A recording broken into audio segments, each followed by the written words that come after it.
വളരെ പ്രധാനപ്പെട്ട ഒരു വാർത്ത വന്നിട്ടുണ്ട്. അതായത് നമ്മുടെ റഷ്യൻ പ്രസിഡന്റ് വ്ളാഡിമിർ പുടിനെ വധിക്കാനായിട്ടൊരു ശ്രമം നടന്നിരിക്കുകയാണ്. അദ്ദേഹത്തിന്റെ താമസ സ്ഥലത്ത് ഡ്രോണുകൾ ഉപയോഗിച്ചുകൊണ്ട് മാരകമായ ആക്രമണം നടത്തിക്കൊണ്ട് യുക്രൈനാണ് പ്രസിഡന്റ് പുടിനെ വധിക്കാനായിട്ട് ഇപ്പോൾ ഒരു ശ്രമം നടത്തിയിരിക്കുന്നത്. കടുത്ത ആശങ്ക പ്രകടിപ്പിച്ചുകൊണ്ട് ഈ സംഭവത്തിൽ പ്രതികരണവുമായിട്ട് ഇന്ത്യയുടെ പ്രധാനമന്ത്രി നരേന്ദ്രമോദിയും ഇപ്പോൾ രംഗത്തെത്തിയിട്ടുണ്ട്. ഈ വ്ളാഡിമിർ പുടിൻ സോവിയറ്റ് കാലഘട്ടത്തിൽ ഒരു സോവിയറ്റ് ചാരസംഘടനയുടെ ഒരു പ്രവർത്തകനിൽ നിന്ന് 2000 മുതൽ റഷ്യയുടെ സുപ്രധാനപ്പെട്ട ഒരു പൊസിഷനിലേക്ക് എത്തിയ നേതാവാണ്. 2000 റഷ്യയുടെ പ്രധാനമന്ത്രിയായിട്ട് അധികാരത്തിലേക്ക് എത്തിയ പുടിൻ പിന്നീട് റഷ്യയുടെ പ്രസിഡന്റായിട്ട് മാറുകയും തുടർച്ചയായിട്ട് പ്രസിഡന്റായിട്ട് അധികാരത്തിൽ തുടരുകയുമാണ്. ഇപ്പോൾ ഏകദേശം 13 വർഷത്തിനു മേലെ 13-14 വർഷത്തോളമായിട്ട് തുടർച്ചയായി റഷ്യൻ പ്രസിഡന്റ് എന്ന് പറയുന്ന ഒരു പദവിയിൽ തുടരുകയാണ് റഷ്യൻ പ്രസിഡന്റ് വ്ളാഡിമിർ പുടിൻ. 2000 മുതൽ റഷ്യ എന്ന് പറയുന്ന രാജ്യത്തെ ചലിപ്പിക്കുന്നത് അല്ലെങ്കിൽ ആ രാജ്യത്തെ നിയന്ത്രിക്കുന്നത് മുൻ സോവിയറ്റ് ചാരൻ കൂടിയായിട്ടുള്ള വ്ളാഡിമിർ പുടിനാണ്. അപ്പൊ നീണ്ട 25 വർഷക്കാലത്തോളമായിട്ട് റഷ്യ എന്ന് പറയുന്ന ലോകത്തെ ഏറ്റവും വലിപ്പമുള്ള രാജ്യത്തെ ഭരിക്കുന്ന ഭരണാധികാരിയായിട്ടുള്ള പുടിനെ വധിക്കുക എന്നതാണ് ഇപ്പോൾ നാറ്റോയുടെ ലക്ഷ്യമെന്നാണ് നമ്മൾ മനസ്സിലാക്കേണ്ടത്. യുക്രൈന്റെ ആക്രമണത്തെ നമുക്ക് വെറുതെ സെലൻസ്കിയുടെ മാത്രം ഒരു തീരുമാനമായിട്ട് കാണാൻ കഴിയില്ല. യുക്രൈന്റെ പുറകിൽ നാറ്റോ തന്നെയാണ്. റഷ്യൻ പ്രസിഡന്റ് പുടിന്റെ ജീവൻ എടുക്കണമെന്ന് നാറ്റോ എന്തുകൊണ്ടായിരിക്കാം ആഗ്രഹിക്കുന്നത്? ശരിക്കും അമേരിക്കയുടെ നേതൃത്വത്തിലുള്ള വേൾഡ് ഓർഡറിനെ തന്നെ ചലഞ്ച് ചെയ്യുന്ന ഒരു വ്യക്തിയാണ് പുടിൻ.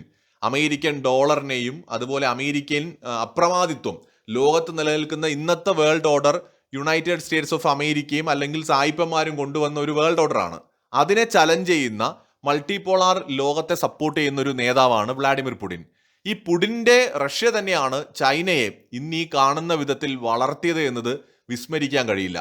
ടെക്നോളജി കൊടുത്തുകൊണ്ടും സഹായം കൊടുത്തുകൊണ്ടും അല്ലെങ്കിൽ സംരക്ഷിച്ചുകൊണ്ടും ഒക്കെ ചൈനയെ വളർത്തി വിട്ടത് ശരിക്കും പുടിൻ തന്നെയാണ്. ഇന്നിപ്പോ ചൈന റഷ്യയേക്കാൾ മുകളിലേക്ക് വളർന്നുകൊണ്ടിരിക്കുകയാണ്, അത് വേറെ കാര്യം. അമേരിക്കയുടെ അപ്രമാദിത്വത്തെ ചലഞ്ച് ചെയ്യാൻ മൾട്ടിപോളാർ വേൾഡിന് മാത്രമേ കഴിയൂ എന്ന് മനസ്സിലാക്കിയ റഷ്യ അവർ തന്ത്രപരമായി തന്നെയാണ് ഇപ്പോൾ ചൈനയെ സപ്പോർട്ട് ചെയ്ത് വളർത്തിവിട്ടതാണെങ്കിലും പല ഘട്ടങ്ങളിലും ഇന്ത്യക്ക് പിന്തുണ നൽകുന്നതാണെങ്കിലും. ഇപ്പൊ അമേരിക്കയിൽ നിന്ന് നമ്മളൊരു ആയുധം വാങ്ങുമ്പോൾ അമേരിക്ക 100 കരാറുകൾ ഉണ്ടാക്കും, 100 നിബന്ധനകൾ വയ്ക്കും.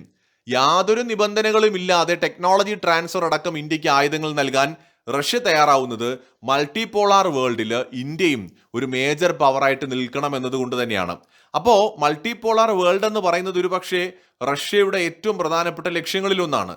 ഇത് അമേരിക്കൻ മേധാവിത്വത്തിന് വലിയ വെല്ലുവിളിയാണ്, അമേരിക്കൻ ഡോളറിന് വലിയ വെല്ലുവിളിയാണ്. അപ്പൊ അതുകൊണ്ട് ഏത് വിധേനയും പുടിനെ ഇല്ലാതാക്കിക്കൊണ്ട് റഷ്യയിൽ നിയന്ത്രണം നേടുക എന്നുള്ളതാണ് ഇപ്പോ നാറ്റോയുടെ ലക്ഷ്യമെന്ന് വേണം കരുതാൻ. പുടിൻ ജീവിച്ചിരിക്കുന്ന കാലത്തോളം റഷ്യയെ ഒന്നും ചെയ്യാൻ കഴിയില്ല എന്നും നാറ്റോയ്ക്ക് അറിയാം. അതുകൊണ്ടാണ് പ്രസിഡന്റ് പുടിനെ ലക്ഷ്യമിട്ടുകൊണ്ട് ഇപ്പോൾ ഈ യുക്രൈന്റെ ആക്രമണങ്ങൾ നടക്കുന്നത്. യുക്രൈൻ ആക്രമിച്ചു എന്ന് പറയുമ്പോൾ ഈ ആക്രമണം എല്ലാം നടത്തുന്നത് നാറ്റോ രാജ്യങ്ങളാണ്. ഇതിന്റെ പുറകില് ജർമ്മനിയും ഫ്രാൻസും ബ്രിട്ടനും അമേരിക്കയും ഒക്കെ തന്നെയാണ്. മോസ്കോ എന്ന് പറയുന്ന റഷ്യയുടെ അവരുടെ തലസ്ഥാനത്തിന് ഉള്ളിൽ പ്രവർത്തിക്കുന്ന പ്രസിഡന്റ് പുടിന്റെ ഒഫീഷ്യൽ റെസിഡൻസിന് മുകളിലാണ് ഡ്രോണുകളെ ഉപയോഗിച്ചുകൊണ്ട് ഉക്രൈന്റെ ഭാഗത്തു നിന്ന് ആക്രമണങ്ങൾ നടന്നിരിക്കുന്നത്. ഇന്ത്യയുടെ പ്രധാനമന്ത്രി നരേന്ദ്രമോദി ഈ ഒരു അറ്റംപ്റ്റിനെ അപലപിച്ചുകൊണ്ട് രംഗത്തെത്തിയതും ശ്രദ്ധേയമാണ്. സമാധാനത്തിലൂടെ മാത്രമേ പ്രശ്നങ്ങൾ പരിഹരിക്കാൻ കഴിയുകയുള്ളൂ. സ്ഥിരമായിട്ടുള്ള നയതന്ത്ര വഴികളിലൂടെയും ചർച്ചകളിലൂടെയും പ്രശ്നങ്ങൾ പരിഹരിക്കുക, സമാധാനത്തിന്റെ വഴി സ്വീകരിക്കുക എന്നാണ് ഇതേക്കുറിച്ച് പ്രധാനമന്ത്രി പ്രതികരിച്ചത്. ഡീപ്ലി കൺസേൺഡ് ആണ് എന്ന് അദ്ദേഹം പറയുന്നുണ്ട് ഇപ്പോഴത്തെ ഈ വാർത്ത കേൾക്കുമ്പോൾ. അപ്പോൾ തീർച്ചയായിട്ടും ഇന്ത്യ റഷ്യയ്ക്ക് എല്ലായ്പ്പോഴും പിന്തുണ കൊടുക്കേണ്ട ഒരു രാജ്യമാണ്. നമ്മളെയും പ്രതികൂല സാഹചര്യങ്ങളിൽ സഹായിച്ചിട്ടുള്ള ഒരു രാജ്യമാണ്.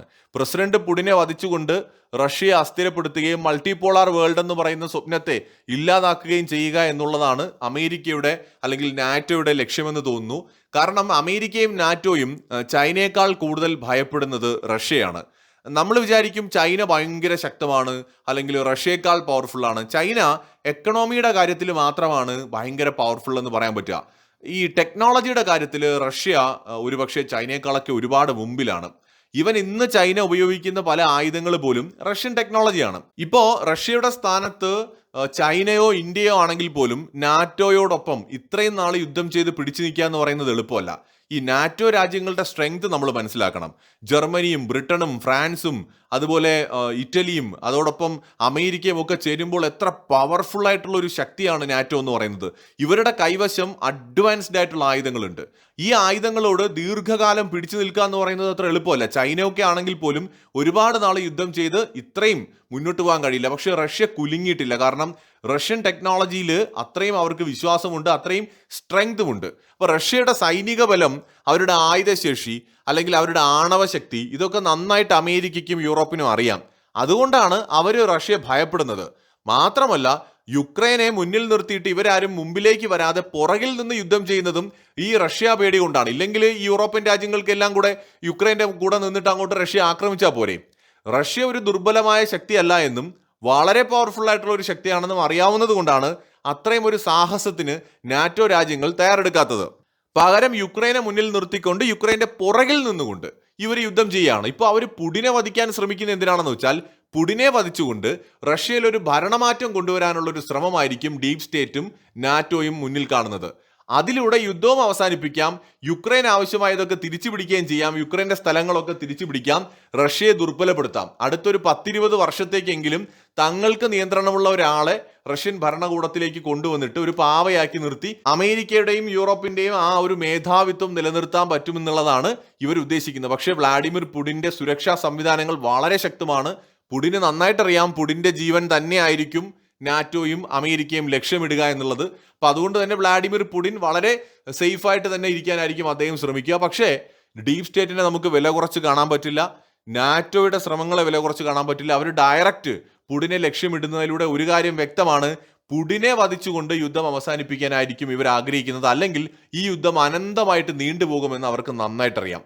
മറ്റൊരു വീഡിയോയുമായി വീണ്ടും വരാം.